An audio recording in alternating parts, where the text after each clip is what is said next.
That's it. Welcome to Life is for Living. I'm Kylie Buckley and I'm here with David J. Riddell from the School of Living Wisdom. Welcome, David. Good to be here. We're continuing on with emotion-directed reasoning, and I want to read something to you all.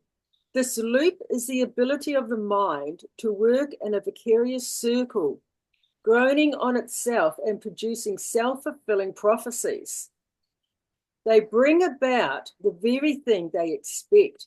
If the person is unwilling to accept correction, they then become increasingly self-referential, unable to escape this entrapment of emotional reasoning.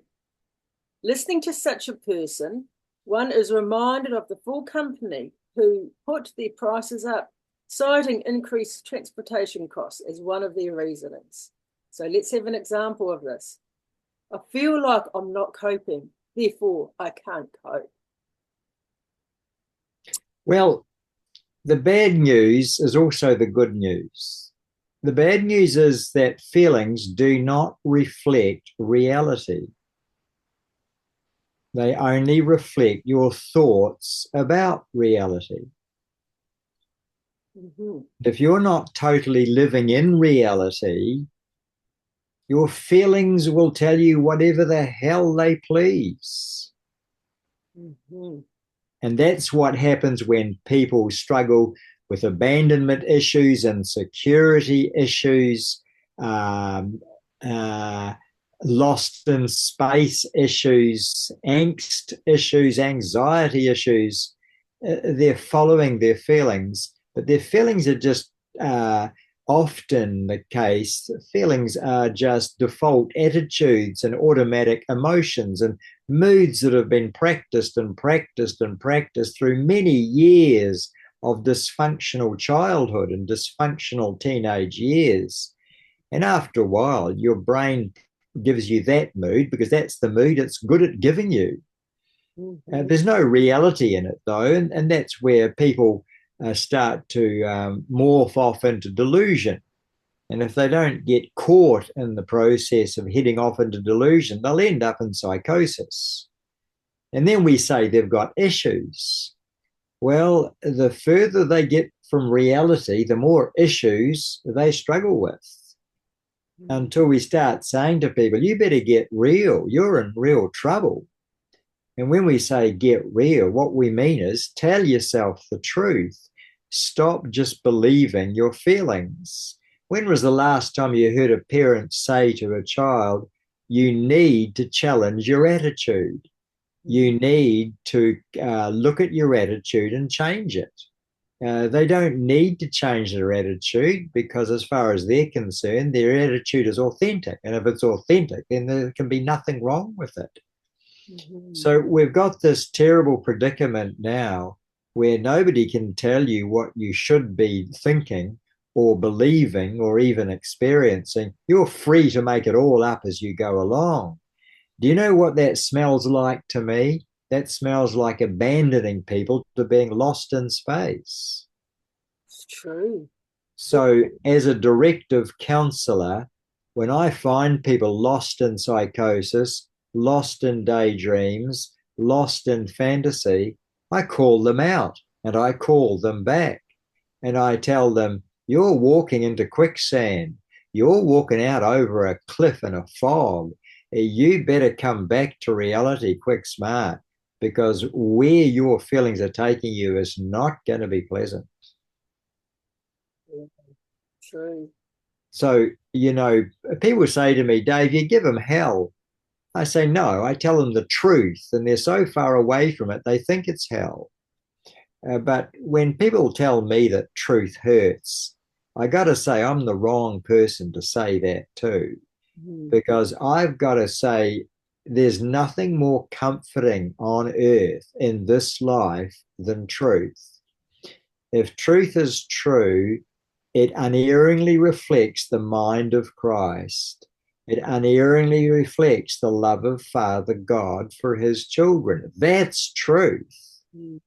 And because he loves us, he tells us the truth. But people who don't want to come under authority hate it.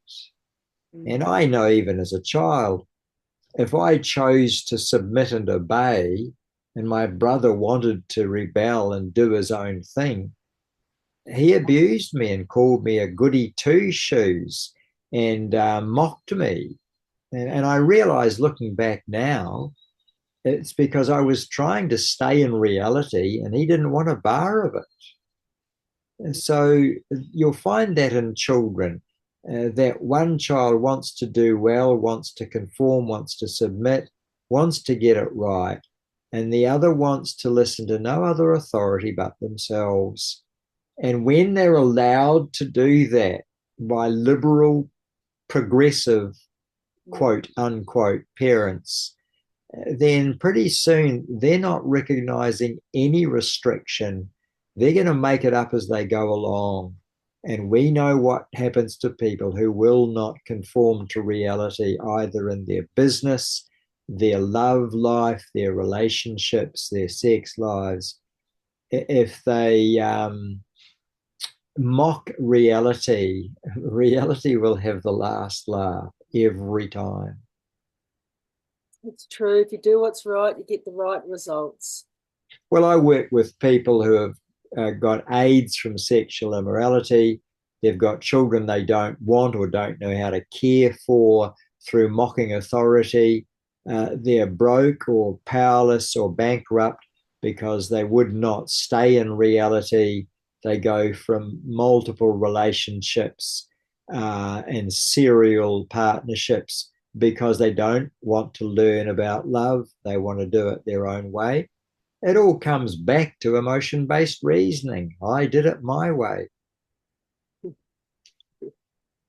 Okay, I feel humiliated. Therefore, I must have been insulted. Well, one of the tests for mental and emotional health that laymen may want to adopt is this simple little test, which is very non-scientific but devastatingly accurate. You can judge a person's general mental and emotional health by one or two simple signs. And one of those signs is by how thin-skinned they are. I've said to so many, if you're dating somebody who turns out to be very thin-skinned, drop them like a hot potato and move on.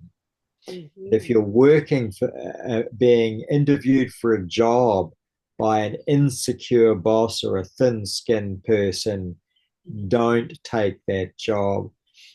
And if you're looking for staff and you interview someone who's brittle and thin-skinned, don't take them on. Why?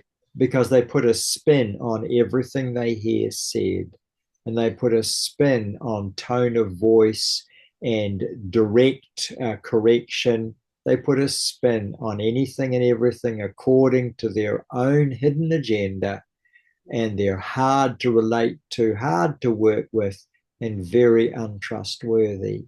Mm-hmm. And what's the reason for that? And am I being judgmental? Well, I know the value and the importance of individuation. And that means the time of your adolescence when you take your worth and your value out of everybody else's hands and you lose that inferiority complex for good. Because that lie that I am not enough means that everybody must validate you, must compliment you, must invite you to their parties, must never leave you out, and must certainly reply to any connection that you make. Why? Because your worth is in their hands. And every response confirms that they're doing well in the popularity contest or that they're not. So that's a little tip I give people. You don't have to be a psychologist to assess people's mental and emotional health. Okay, another one. I feel taken for granted. Therefore, I'm just being used. Well, this is one that I mentioned sideways earlier on, isn't it? If I feel taken for granted, then you can't love me. You don't love me. You surely must be using me. And if I feel it, then that's how it is. Mm. And nothing you say in protest is going to change my mind, because how could my feelings ever lie to me? When would I ever misinterpret anybody's tone of voice or the way they look at me? I have a fridge magnet in the kitchen. I just love it. It goes like this: I can tell how judgmental people are just by looking at them. You get a smile every time I see it. Such a Uh, paradox, but so real.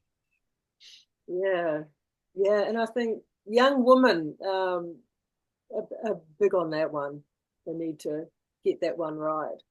A I lot of don't think I'm allowed to say that. well, I can. I'm interviewing you. Well, just in my just Yeah. generalizing. Let's put it this way: in premarital counseling, which I do a lot of, a lot of people want the Riddell guarantee of a good match these days, and I'm very willing to help out if I can. Right. I always check which one of this happy couple take things too personally, because they're going to be the hot spot.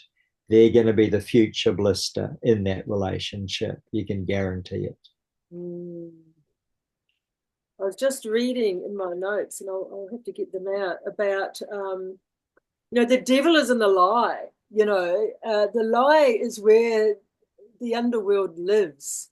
And when we give in to truth and we decide to partner up with a false belief or a lie, we just give way to, you know, mischief and deception and chaos Well, comes the in. light of the world has a name, and the light of the world said to all of us that once you are loyal to a lie, the darkness has begun within you. And so it behoves every one of us to be working on tracing, facing, and replacing those lies that can eventually turn us into cockroaches, human cockroaches, if we believe a bunch of lies. It means that we scurry away from the truth. We hate anybody who tells us the truth. Who do they think they are? How dare they? How paternalistic, blah, blah. And as a result of that, they run from any direction, correction, or truth. They refuse any kind of rebuke or instruction. They're going to do their own thing, and they're full of lies. And the terrible thing is that those people will hate anybody who turns the light on. It's such a shame because it's when the light goes on that the lie scurries and you get set free from things. And It's that's only what going to get Living better. Wisdom, the 2 week course, is dedicated to: turning lights on all over the auditorium as people suddenly realize they've been serving a lie for years and years. I've had people say to me, there's no way I'd ever do your course, David. I might discover I've been living in a fantasy most of my life. I said, that's the beauty of it. It is. It is. No, they said, that's the scary part. Well, it's no, it's good. It's good to challenge yourself. You can only grow when you challenge yourself. You can only get The better. older I get, Kylie, the more I realize you can divide people up into those who love the truth and those who will take offense if you ever confront them with it. Okay, let's do another one. I feel all alone, therefore I'm abandoned. Yeah. And just feeling all alone tells me that you're fused. Remember the study on fusion? That you're fused alone with lonely. And many people cannot distinguish between being alone, which is compulsory in life again and again and again, and being lonely, which is always a choice. So I do like to say that in life, being alone from time to time is compulsory, but being lonely is always voluntary. And what I mean by that is we have a creator who said, I will never leave you or forsake you. And there are always people who love to comfort and love to share laughter and life and light. And we've got to learn to surround ourselves with those people, and above all, to walk close to Father God, who gave us life and promised us He didn't give us life just to abandon us. Mm-hmm. He doesn't tease, and He doesn't bring us to being just to walk away and leave us. So I am never alone and never ever feel lonely nowadays because I believe the truth. Mhm. My feelings must conform to that. Yes. Okay, I feel abused, therefore I am, or must have been abused. Well, the tone of voice you're talking to me, it's so patronizing or paternalistic, or you are so sarcastic, or you're treating me like rubbish, or you're bullying me or dominating me. And I'm going to take offense. I'm going to go on the defensive. I'm going to attack you back, or I'm going to run from you.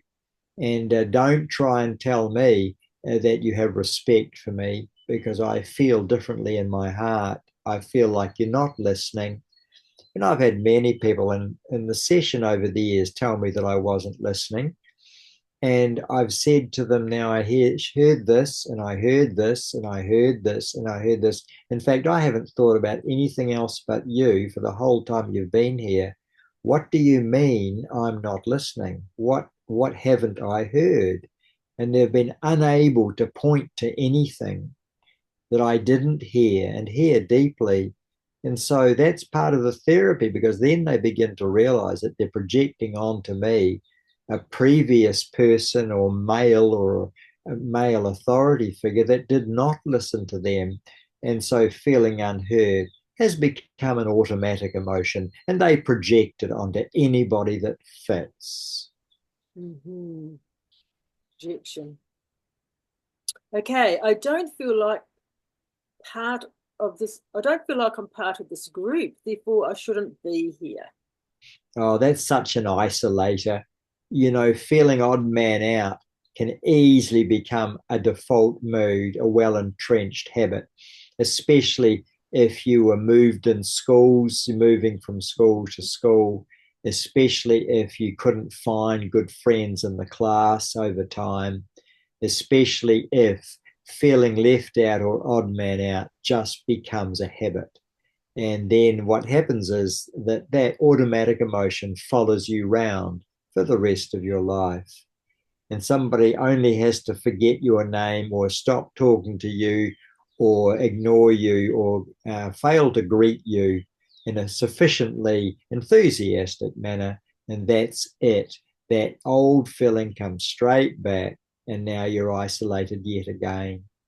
And hermits live that out. They live out that feeling of isolation. They act it out, you could say.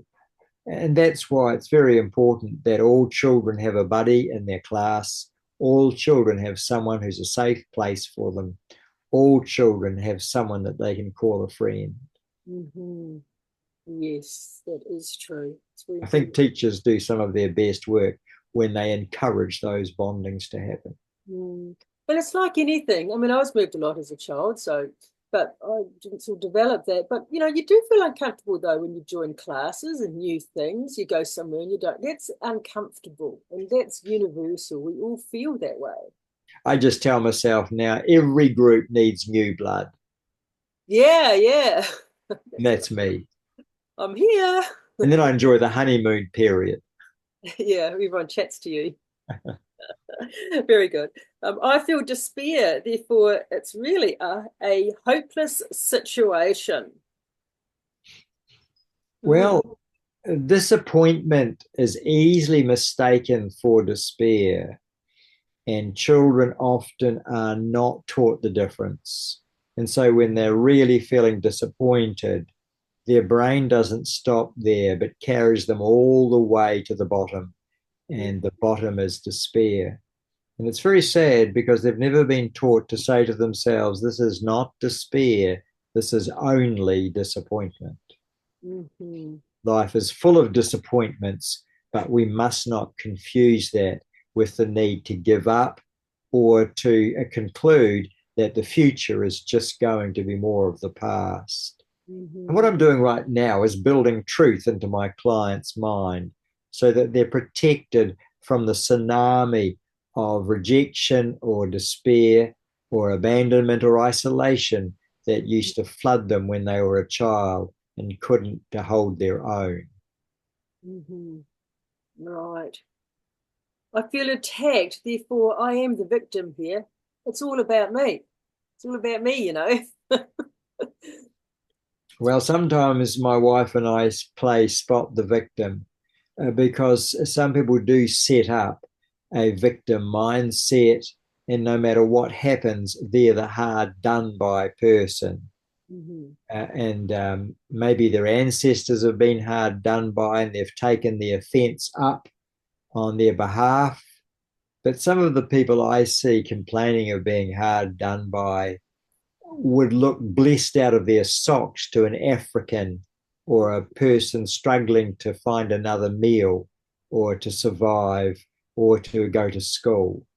So, victimhood is certainly a homemade reality, shall we say, for quite a few people. And it's also a self fulfilling prophecy. It's quite possible to talk yourself into feeling like a victim. That's a problem. Mhm. It's about perception, isn't it? And if you want to probably back down again in the basement, those beliefs, you know, this world is against me or whatever it is that they're thinking, gets acted out. It's like it gets validated when they're in these circumstances. You know, someone's attacking me. Oh, well, that validates that misbelief, you know. So, right now, who have you given your power away to? Have you given your power away to your children? Have you given your power away to your spouse? Have you given your power away to your mother? Have you given your power away to the government? Have you given your power away to the leaders of the group, the cult, the church, the sect? Uh, as you give power away, you indeed define yourself as a victim. And it's very hard to live the abundant life as long as you're believing that you are utterly powerless and everybody else has all the say. Mm, very true. So we're going to be doing a session on victimhood. So that's going to be very interesting to drill down into that, David. I look forward to that. So Good. thank you for today. Thank you, everybody. This is Emotion Directed Reasoning with David Riddell. And remember, you're only a victim if you decide to give your power away. Thank you. Bye, everyone.